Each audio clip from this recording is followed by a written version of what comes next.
One mind, one world, ladies and gentlemen, aliens alike. I'm continuing my dictation of the Epstein files, the Ghislaine Maxwell files, the unsealed documents from her case that were released recently. Where I left off in part 4 was reading the soliloquy, or well, it's a soliloquy because it's written, but it's basically a long account of Virginia's,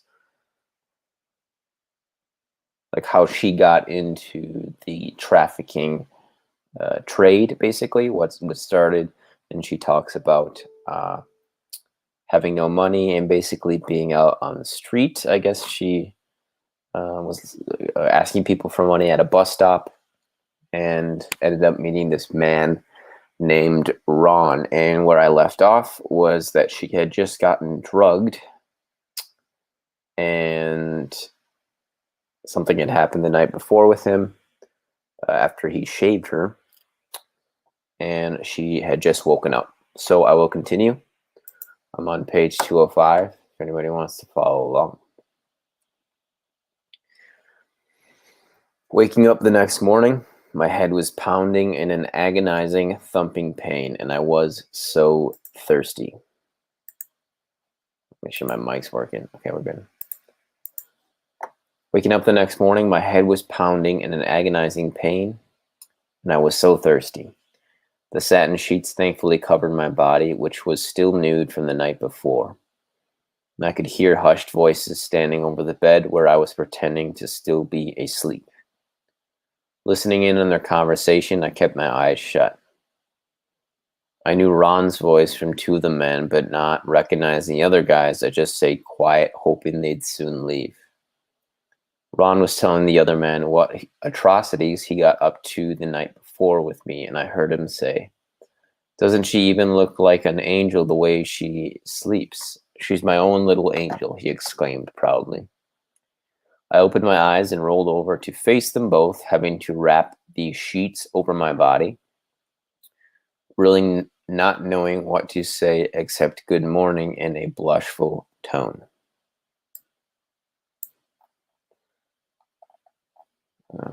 Am I missing a word here? There we go. Ron introduced me to his business partner and told me to go get dressed. He had my whole day planned out for me already. Booked in to get my hair colored a much lighter tint of blonde, and afterwards a day of shopping with the girls. I was becoming exactly what he wanted me to. A carbon copy of the teenage Barbie. Only I wasn't plastic and came with many benefits. Days turned into weeks, being a servant to the sexual desires of this distorted pervert. I dreamt of escaping, but where would I go, and how would I get away from Ron with him controlling my every second of my day? Separating myself from the other girls being so uncomfortable with enduring the everyday occurrences, I was longing for the solitude of the beach again. They were training me up to be an escort prodigy or something like it. Outrageous orgies were conducted as my lessons with the girls, teaching me all of their tricks in the game. It was all for the sake of men's perverted fantasies. They didn't get anything from being sexually exploited and molesting each other except getting paid for it. Everything from oral sex to penetration with toys. I was expected to not only join in, but even perform ludicrous acts of hedonism. I was 13 years old and had never heard the terminology of these sexual acts before, and definitely shouldn't have been learning them firsthand. Thrown into a world of chaos, I didn't know what to do except to be as compliant as possible, even when asked to do the most degrading tasks. The excitement of the lifestyle he offered quickly diminished once I had to pay so dearly for it. The girls that subdued to this lifestyle and enjoyed it definitely put on a good act, but no little girl with hopes and dreams of their untainted future turns to her mother and says, "One day I dream of being a prostitute." passed around from man to man, only to grow older regretting so much of my life. It was all part of an illusion that Ron painted for us that made it seem so alluring in the first place. Spending my days with Ron, he took advantage at every chance given. Even in his convertible with the top down, I would be forced to go topless while he drove around. When I asked him why one day, it was supposedly so I could maintain an even suntan, but I knew it was his way of showing off his treasures. It was a far cry from the simple country life I'd been raised in, wearing designer miniskirts and tops that always revealed too much, of course due to Ron and the other girls determining everything I wore, ate, or spoke. We would spend our days at hair laser clinics, shopping, tanning beds, and eating as little as possible. Through the nights, we were expected to become party animals and greet Ron's clientele with the utmost flirtatious attention and doting as possible. Then, whether we were out for dinner, at a party, or at a club, the men would choose his girl and take her home. Every girl had a different price, and so did the charges, depending on the various clienteles, but Ron always kept me for himself.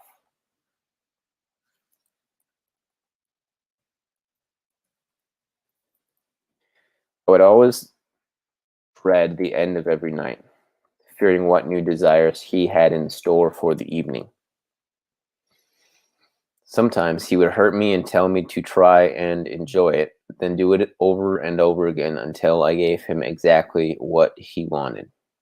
I always resisted until I could no more. He was too overpowering and relentless at getting the results he wanted.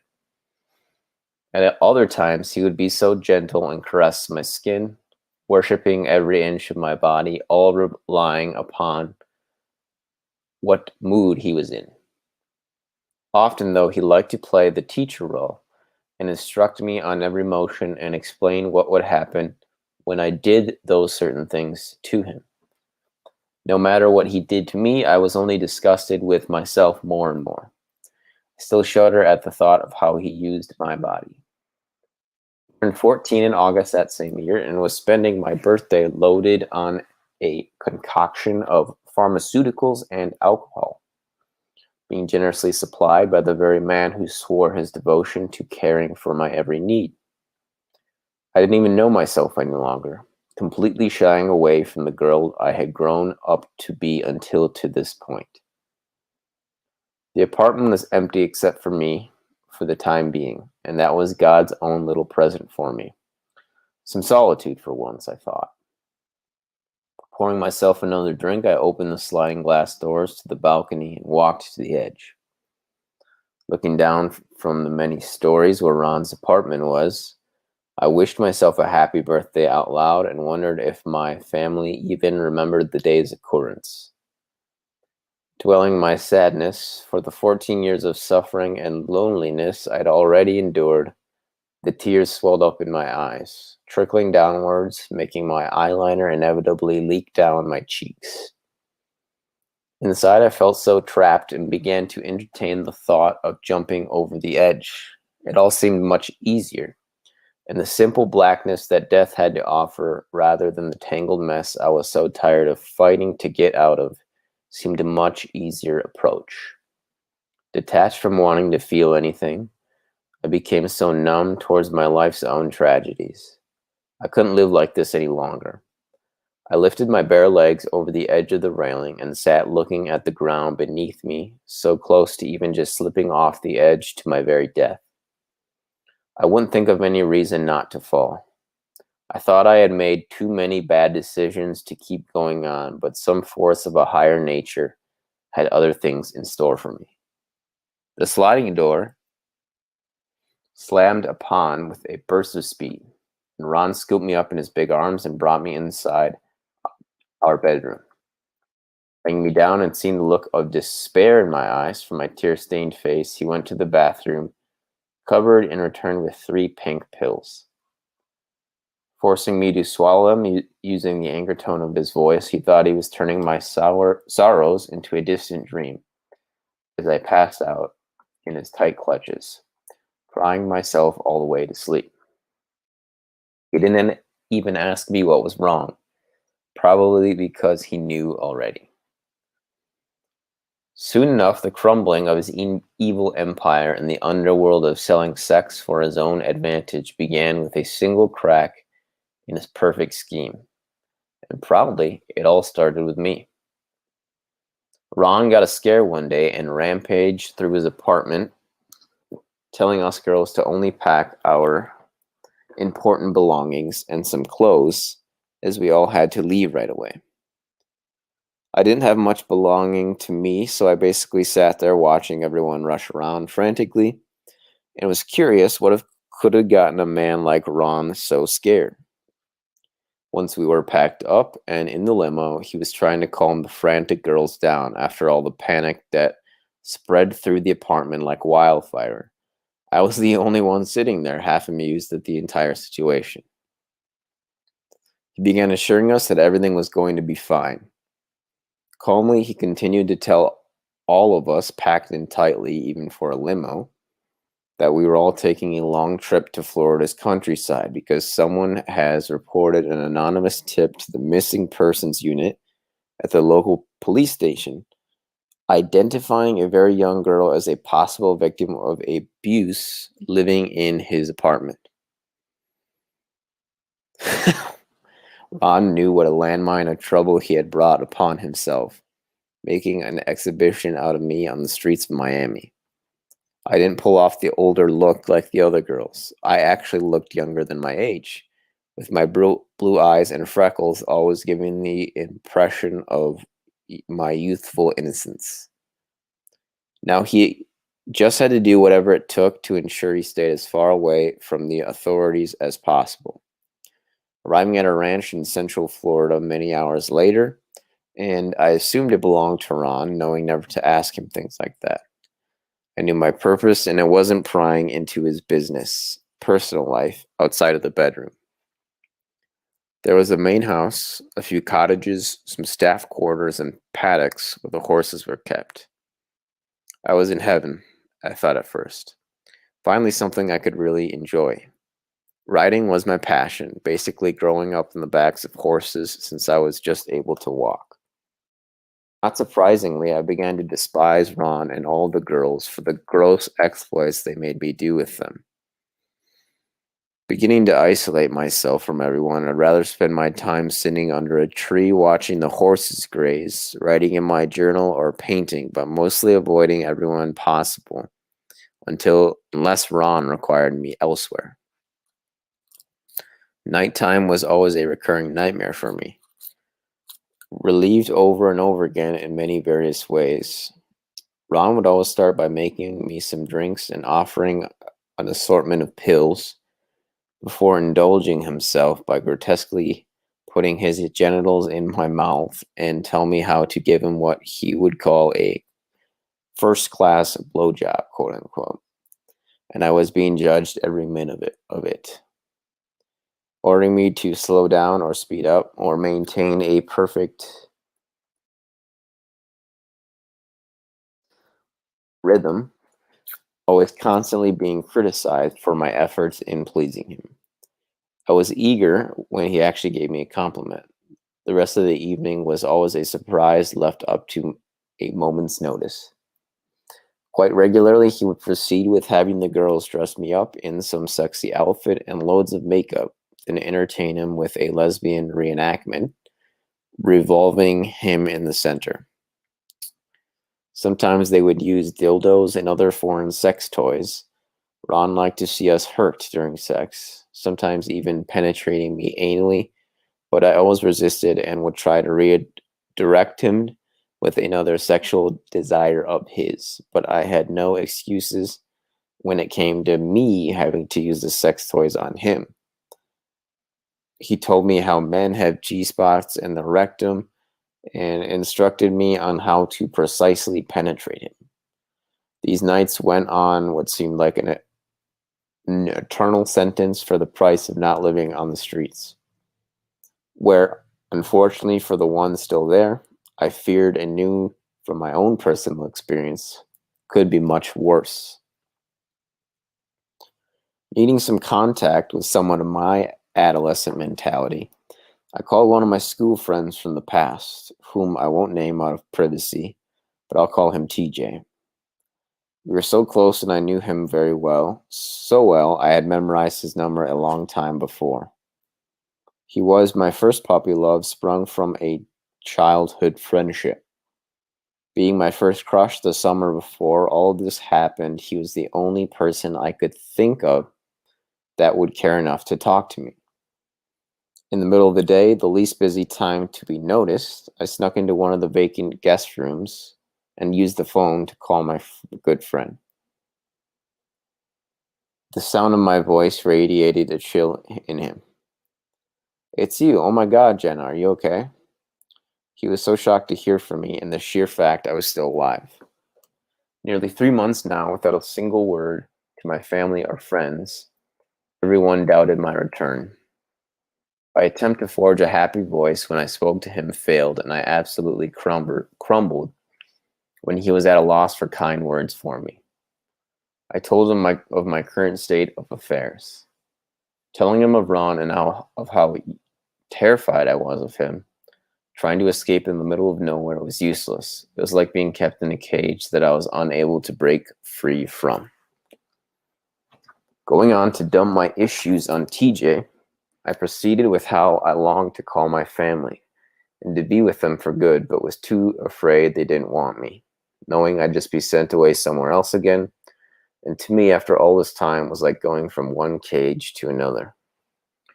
He had been called by them numerously and promised me that they were very worried and even hired private investigators to try and find me. Given I was 11 years old the first time I was sent away, my trust in their sincerity he spoke about was seriously doubted. I kept the conversation short just in case my absence was being noticed, and I left on the note that I would speak to him again shortly. His attempts to get off the phone were nothing short of a desperate plea to keep me on as long as possible. I thought he was just trying to help in some way. Giving him assurance in the fact that I had survived this long, obviously I can hold off a while longer. I gave him my love and I told him I would be in touch. Thinking I had slipped away unnoticed, I entered into the room that I shared with Ron, hoping I got away with my brief and very needed phone call. The place looked empty and everyone else seemed to be out and about, so I decided to have a bath in the spa and try to relax before the night's precautions. My body glided into the steamy water as I began to think about TJ and how good it felt just to hear a friendly voice. My thoughts drifted into the days I missed when I felt I could be silly and childlike, and nearly forgot for a moment how grown up I was acting these days. My first glimpse at the image surrounding me when I resurfaced above the water was daunting. There was Ron standing over my tub, looking down at me with an eager display of his arousal. He began to undo his pants and take them down when he told me, "Put your lips on my cock." I was too slow in responding to his requests, so he grabbed me by the back of the head and forced me into his groin. I had tears streaming down my face as I looked up to him with the saddest blue eyes, hoping he would take pity and stop, but he never did. I was really hurt by his aggression, and he definitely knew it this time, which I believe only made him more heated. I closed my eyes and began to count using the time to keep my thoughts elsewhere, believing every number I counted only furthered me to the end of this. I just got over 100 when he finally exploded in fulfillment, still half submerged in the deep bath I was struggling to gain my bearings in as Ron was picked me up out of the bath and carried me to go to the bedroom, which was just outside the French adjoining doors. Still damp from the hot water in the spa, I had goosebumps from the chill of the fresh air where he brought me to the bed and proceeded to deeply violate my every being. Eventually, his scars that he left were too deep to be healed and would even carry on through the years to come. Upon his bursting with pleasure for the second time, he just got up and left without even saying a word to me. Left alone, I was awake 4 hours after that. There was no escaping the pain that night. I lay naked, wrapped in the sheets, sobbing in the dark. My feelings of being hurt and disgusted after his abusive ordeal. When will it ever stop? I prayed to God and begged for death rather than face another day in my life. I woke up still alone the next day and exasperated from the misery I felt the night before. Ushering through my drawers to find something to throw on, I could care less what lay in store for me today. Couldn't be as bad as being raped by a scary man repeatedly. Starting my day with a few of the supplied oxytocins and a Bloody Mary made by the live-in house chef. Having 2 celery sticks for my breakfast, I wanted to lie out by the pool and forget the world. Ron hated tan lines, so to be caught with a bikini top on was a big no-no in his rule book. But after my cries to stop were so blatantly ignored last night, I was out to piss him off, so I didn't remove my shirt. I put on my headphones, and before I knew it, had fallen into a deep slumber from my self-made therapeutic cocktail. The only way I knew how to cope with the emotional turmoil on the side. Desperate to hear his voice, I called my friend TJ a few more times that week. I needed to feel like someone out there really knew me. Sometimes we could just chat like old friends with no care in the world and laugh as a distant memory from too long ago. Then would come the goodbye part of the conversation, and we would both get teary-eyed, not knowing what could happen next, or if this would even be the last time we ever spoke to each other again. My biggest fear came to reality when I was in our bedroom one afternoon, just lounging around out of boredom. Ron came bursting in through the door, red as a tomato. I couldn't help but feeling I was in big trouble. His face was distorted and raging towards me. I knew right away he must have found out that I was calling TJ, but how? I had no idea. I had always tried to be as invisible as possible. Soon enough, it was all explained. Are you trying to get me caught? You're nothing but a stupid girl, you know that? What am I supposed to do with you now? He was tearing up the room while his rants gave me something else to think about. What would he do with me if he had no use for me any longer? I wasn't even thinking about him being caught for soliciting illegal immigrants for the purpose of prostitution. I was more worried that he would be upset at the fact I was talking to another guy. Maybe even jealous that he was at least my age. I replied with simple sentences that I could manage to get out between all the shouting. I kept saying, "I'm sorry," and putting my head down in shame. He picked me up by my throat, pinning me against the wall. "You are going away, far, far away from me, and you better be nicer to the next man I send you to. I've heard he's not as nice as most would like it. Are you fucking hearing me, bitch?" I slid down the wall. I'm sorry. I don't know why bitch is capitalized. I slid down the wall, choking on the first air entering my lungs, breathless and terrified. I never thought Ron was a nice guy, but I had never seen him lose it this bad. Now I was being sent away to another stranger, another man. It only terrified me more. The girls came in to say their goodbyes. All of them were crying and asking me in their best English language why I had to call someone and lose everything. I was able to find out through the broken sobs off of them that the confession came from the housekeeper, who said she saw me use the room regularly, but was never messed up. So Ron looked at the recent telephone bills and found the same number dialed from that room consecutively. He knew it was me right away. At least they didn't know it was another guy, I thought to myself, or I probably wouldn't have made it out of there alive. Ron came back to usher the girls out of my room and told me I had 5 minutes to pack my clothes, which he made clear were to be my only belongings to take with me. He washed his hands clean of me that night, or so he thought. The driver came knocking at my door just as Ron said. No longer than the 5 minutes that he offered me, and he took my single bag to the car. I didn't want all the jewelry, music, or books that he so caringly bought me as tokens of his twisted affection. Only taking my clothes and a wad of $100 bills I had been saving, I slid a hole in my scrunchie, inserting my cash for a rainy day that I was more than sure was just around the corner. We drove for hours until I started seeing familiar surroundings. I couldn't believe my own eyes. I was back in Miami, but not on the beaches, somewhere in the CBD this time.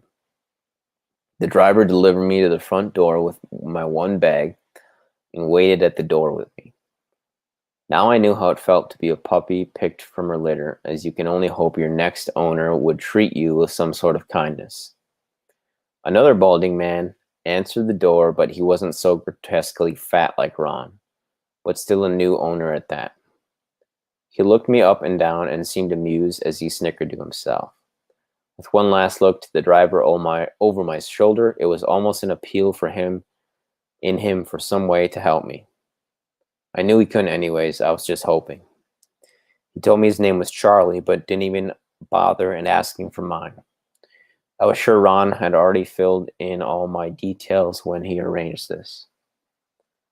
Charlie picked up my bag and led me into his bachelor pad townhouse. I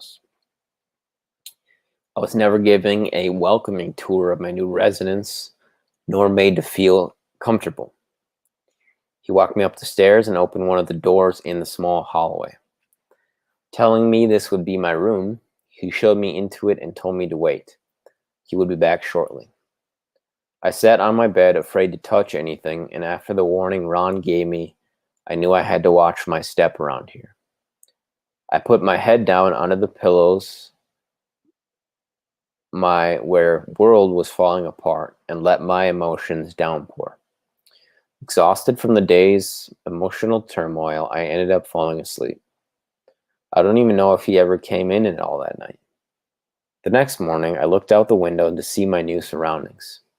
It was a beautiful sunny day outside, unlike the dreary cell I was locked away inside of. Feeling the sun warm up my face through the glass, it radiated a familiar sense of comfort from the days of the good parts of my childhood. I reminisced how it had used to be before all of my life turned upside down, before all the fights with my family, before I had to look after myself, and before I was a slave to men. Those days were too long gone now. With too many hard times passing me by, it seemed surreal to think that life had ever even existed in the first place. With that thought, I shook myself out of reminiscing that way. Whatever was going to happen was out of my control now. I just had to give myself some hope that I would have the strength to get myself out of these circumstances before anything really bad happened. End of chapter 1. I'm going to take a short break. I have to grab some water.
Chapter 2.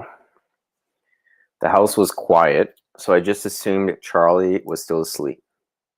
I decided to get cleaned up and have a shower. Not even a knock on the door when Charlie walked in with ease. Typical, I thought. It was an easy way for Charlie to break the ice. "You really are as beautiful as Ron said," as he opened the curtain. Watching me rinse myself in the shower, and me knowing I had no way out of this except to go along with whatever he wanted. I just looked down at the mention of Ron's name, wondering what else he had told Charlie about me. Realizing later that he wouldn't have said anything anyways. In fear, I would have been so a damaged product that wouldn't make him the money that young girls go for. He just sat on the side of the vanity top and continued to take observations of standing submerged under the falling water. I avoided looking at him and let him do all the talking. After all, I knew what I had to say was of no importance. That is, if he was anything like Ron. Between the water beating down over my head, I could slightly hear him ramble on about some club and restaurant he owned in Fort Lauderdale. He said he was going to take me shopping for some club outfits and we would party together tonight. As if I was supposed to be excited over the so-called treat of his. I looked up and gave him a quick smile, adding a compliant nod, and turned my attention to turning off the faucets and quickly grabbing my towel. I was falling so far from who I used to be, shying away from my outgoing personality to a quiet girl that didn't even recognize herself in the mirror anymore. I dried myself off and looked at the man standing between the doorway and me. He was still watching me with a sleazy look on his face, but now proceeded to move in my direction, arms wide open. He embraced me, running his hands around my youthful curves, licking my neck and earlobes. Then his large, rough hands cupped my small breasts and continued downwards to feel in between my legs. I knew what I had to do to get this over and done with as quick as possible. I was dreading this moment from the second he greeted me at the door last night. I fell to my knees and gave in to his demented perversions. Thankfully, it didn't last long before he climaxed, and I was allowed to get myself dressed and ready to go out. I was nothing but money well spent in his mind. This was another extremely wealthy man with a completely new set of wants and needs, asking a 14-year-old girl to affectionately dote on sexual desires to a man in his mid-40s. I really hated myself, these men, and just about everything my life had boiled up to by this point. But I knew from a young age that to survive in this harsh world, I would have to do so many things I would not willingly choose to. At the shops, he decided he would choose the clothes he paid for, which I might as well have been declared a teenage prostitute. Just like Ron, he also liked it that way. The more degrading he was to me only proved his ownership of my body. He bought me tiny cocktail dresses and skimpy outfits, which I thought closely resembled the lingerie he'd also bought for me to wear for him. I noticed that day that he enjoyed parading me around the shopping mall and out for lunch at Hooters, even joking with the waitress that he liked to buy her uniform because he thought it looked good and sexy on his new girlfriend. We arrived at his 2-in-1 restaurant and club at around 9 o'clock in the evening. It was a revolving tower called Hot Chocolates in downtown Fort Lauderdale. The food was delicious, and for the first time since being with Ron, I ordered a hefty meal with steak and mashed potatoes with a scrumptious gravy smothered on top. Charlie ordered strong cocktails for us both, and before I knew it, my head was spinning and we were on the dance floor together. The music blared in my head, and the rhythm of my body took over. Completely forgetting about even dancing with Charlie and letting the music take hold and work its magic. It didn't do him any justice, though, as Charlie watched me imagining what pleasures lay in store for him later on. Taking me home before the club had even closed, He just couldn't wait to indulge on exactly what he was fantasizing from beforehand. Once back at his townhouse, he led me up the stairs into his bedroom and pushed me down in the middle of his bed. The motions from the wavy mattress made me dizzy and feel even drunker when he lay on top of me, coming at me like a hungered beast wanting to ravage his next meal. It was intimidating as he entered into me with a forceful thrust. He moaned out in delectable heaves. I looked away while he self-indulged his own gratifying needs, using my body as his instrument in pleasure. I only grew stronger in my head, letting the hatred for men desires intensify. The next 2 weeks, I was expected to be at Charlie's beck and call, never allowed to leave his side, even making me sleep in his bed from the second night onwards. I never even got the chance to call TJ again. It was too much of a risk anyways, thus pushing him further out of my memory, too afraid of the emotional repercussions. Our typical routine was to wake up, get showered and dressed, and I would put on my makeup while Charlie made his business calls for the day. We would leave the house mid-afternoon and run his errands, do some shopping, sometimes meeting his friends or business partners for lunch. None of the men he introduced me to seemed offended at his choice of adolescent eye candy.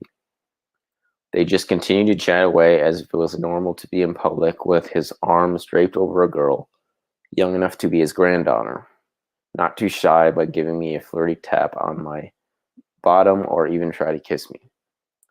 My last night was no different from every other night.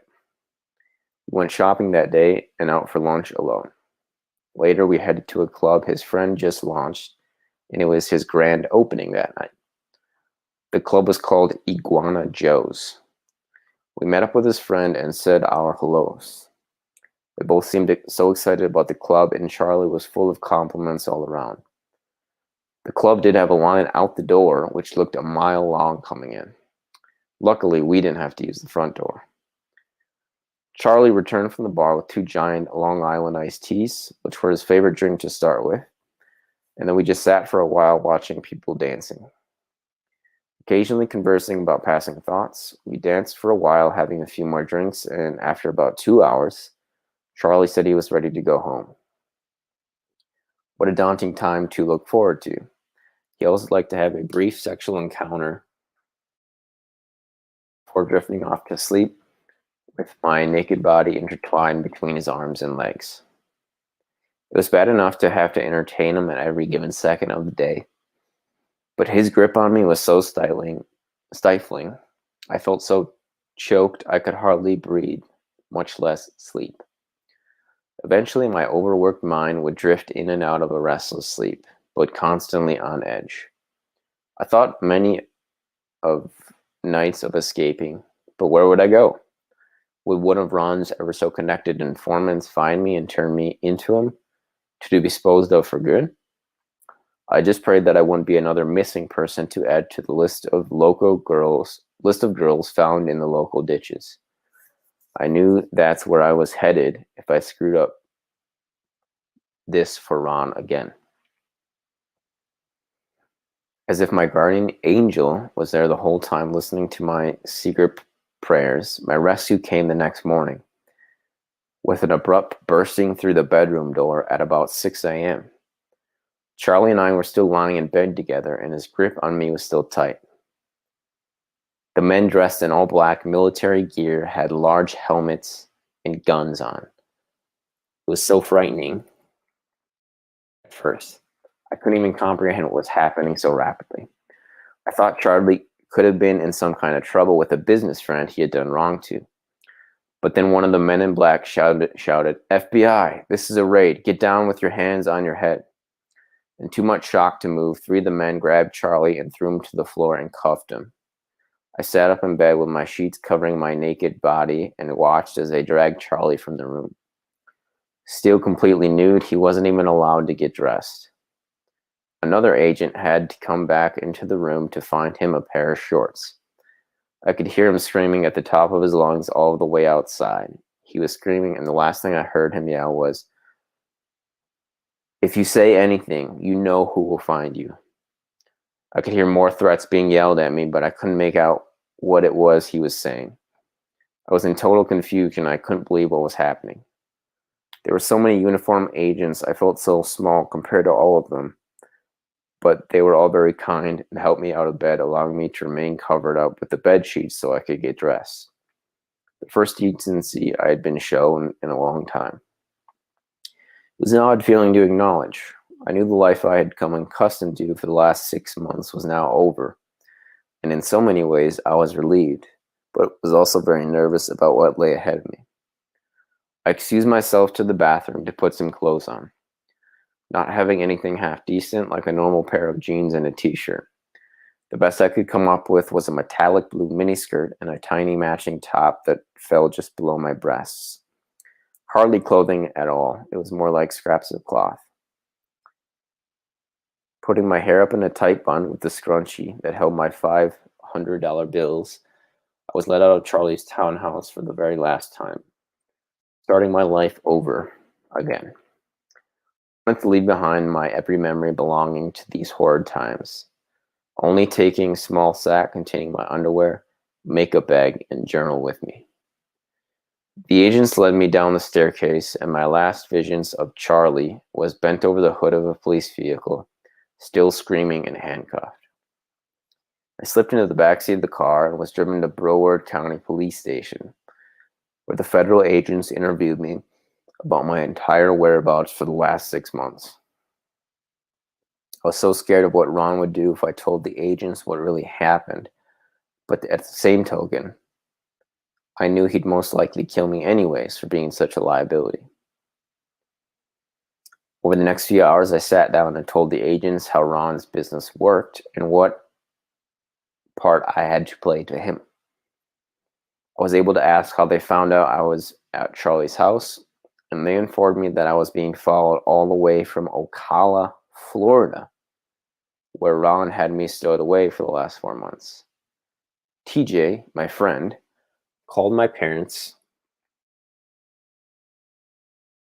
after our first phone conversation. And ever since then, the FBI were tapping the phone lines and recording every conversation. Completely unaware of TJ's carrying act of deceit, I was in such shock that they had been tracking us for so long. I knew now, with or without my help, the FBI had enough on Ron to put him away for a very long time, if they could catch him, that is. Having so many crooked people working for you can be an advantage when you're in trouble. Like having a pair of eyes in every city, Ron was somehow able to find out about Charlie's arrest and immediately deserted the country to avoid legal punishment, not to mention the discretization of his esteemed clientele that the feds were now onto. Ron had so many countless charges put up against him. Eventually, when the FBI were able to track him down, they were able to have him arrested in Yugoslavia and extradited back to Miami. He was finally held accountable for being a pedophile, soliciting women for prostitution, and running many illegitimate and illegal businesses. By the time the FBI caught him, he was in his mid-70s when he died of old age, serving his second year prison for a lengthy sentence. Coincidentally, I was told of his punishment and death many years later by one of the same FBI agents that had rescued me from Charlie's arms. Okay, I'm going to end it there. We are in the middle of chapter 2, and I will continue in the morning. Hope everyone is enjoying this dictation. If you have any suggestions for me, please let me know. It's free to subscribe if you wish to do so. Feel free. Hit the like button. Support me on Patreon or PayPal if you so desire. If not, that's fine as well too. Stay frosty. All the best, and until next time, folks.